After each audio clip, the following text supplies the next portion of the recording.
I want to ride my bicycle, bicycle, bicycle. I want to ride my bicycle. I want to ride my bike. I want to ride my bicycle. I want to ride it where I like.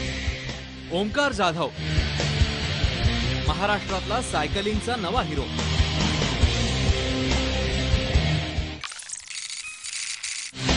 याच जिगरबाज पठ्ठ्याने Mumbai Pune cycle शर्यत स्पर्धेत तिसरा क्रमांक पटकावला आणि तब्बल 5 वर्षांनी या स्पर्धेतला महाराष्ट्राचा मेडल्सचा दुष्काळ संपवला.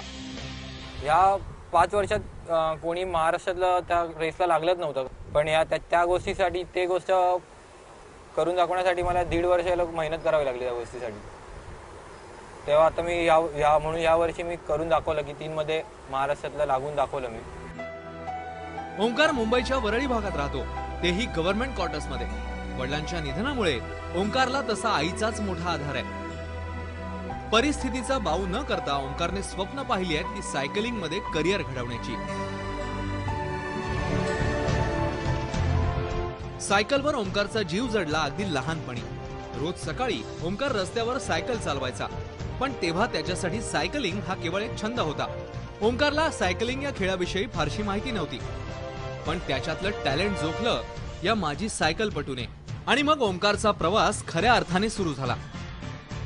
मी ज्यावेळी महाराष्ट्राचा कोच म्हणून महाराष्ट्र सायकलिंग संघटनेतर्फे नॅशनलसाठी वगैरे जायचो आणि तेव्हा जे माझ्यासोबत जी मुलं प्रॅक्टिस करायची त्या मुलांच्या सोबत असताना एकटा ओंकार हा नेहमी एकटाच असायचा आणि एकटाच प्रॅक्टिस करायचा. तर त्याला सराव करताना बघताना मला असं वाटायचं की हा मुलगा करू शकतो, सायकलिंग हा मुलगा करू शकतो. सायकलिंग करायचंय, सायकलिंग मध्ये नाव कमवायचंय या हेतूने ओंकार रोज आपल्या दिवसाची सुरुवात करायचा. सुट्टीच्या दिवसातही त्याने सरावाला आपलंसं केलं. त्याचंच फळ आता त्याला मिळतंय. पण महाराष्ट्रातलं वातावरण सायकलिंगसाठी पोषक नसल्याची खंत त्यांनी व्यक्त केली आहे. 5 वर्षापूर्वी म्हणजे 5 वर्षाची मी सायकलिंग एवढं मला माहिती नव्हतं की महाराष्ट्रात सायकलिंग होते. पण 5 वर्षापूर्वी मला म्हणजे असं बघितलं मी इकडे आहेत खूप सायकलिंग करतात आपल्या इथे, म्हणून मी चालू केली त्या टायमाला सायकलिंग. पण नंतर आता पुढे बघत आलो. या 5 वर्षात खूप बघितलं की आपल्या वातावरणामुळे खूप जणांनी सायकलिंग केली, चालू तर केली, पण या वातावरणामुळे परत खर्चामुळे काय स्पॉन्सर्स नाही त्यामुळे खर्चांमुळे पण सायकलिंग सोडून द्यावी लागली त्यांना. वर्षातले 4 महिने ऊन आणि 4 महिने पाऊस अशा विषम वातावरणामुळे सायकलपटूंना बाहेर सरावासाठी मिळतात तेही हिवाळ्याचे काही महिने. एकंदरीत भौगोलिक परिस्थितीचा विचार केला तर भारतातलं वातावरण सायकलपटूंसाठी धाडसाचं म्हणावं लागेल. पण तरी पण आपलं वातावरण नसल्यामुळे बाकीच्यांना त्रास होतोच या गोष्टीचा. तरी मला इकडून आपल्या बॉम्बेच्या बाहेर जाऊन राहावं लागतं त्यासाठी. मी इथे 1.5 वर्ष गेली इकडे राहतोय खारघरमध्ये की तिकडे ट्रेनिंग करण्यासाठी, त्या क्लायमेटमध्ये ट्रेनिंग करण्यासाठी. कारण की आपल्या इकडे मुंबईत तसं होऊ शकत नाही, ते क्लायमेटच नाही आपल्या इकडे. एक जमाना होता जेव्हा रस्त्याच्या दुतर्फा सायकली दिसायच्या, पण काळ बदलला. सायकल मागे पडली आणि तिची जागा बाईकने आणि पुढे कारने घेतली.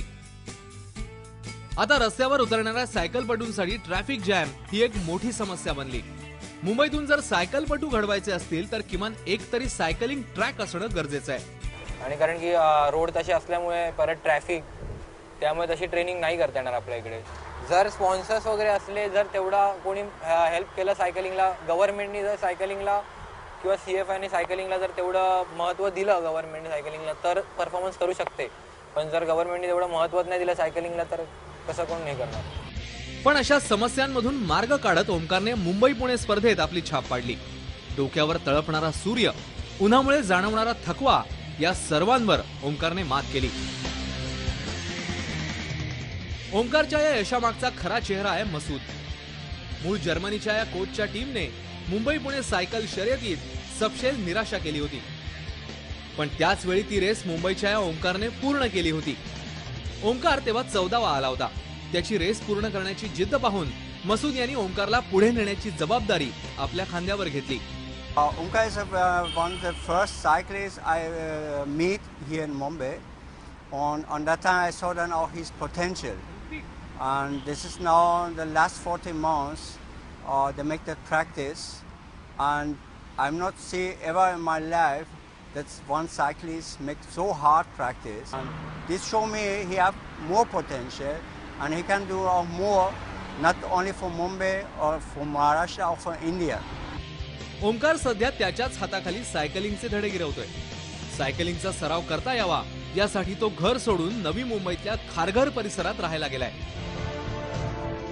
महाराष्ट्रात एक व्यायाम प्रकार म्हणून सायकलिंगकडे वळणारे अनेक आहेत. त्यामुळे सायकल चालवणाऱ्यांची संख्या वाढत असली तरी फार कमी सायकलपटू खेळ म्हणून सायकलिंगमध्ये करिअर करतात. ओंकार सारख्या सायकलिस्टसाठी सायकल असोसिएशन कडून फारसे प्रयत्न होताना दिसत नाहीत. खेळ म्हणून सायकलिंगचा विकास करण्यासाठी आता गरज आहे महाराष्ट्र सायकलिंग असोसिएशनने अधिक ठोस पावलं उचलण्याची. वैभव परब, स्टार माझा, मुंबई.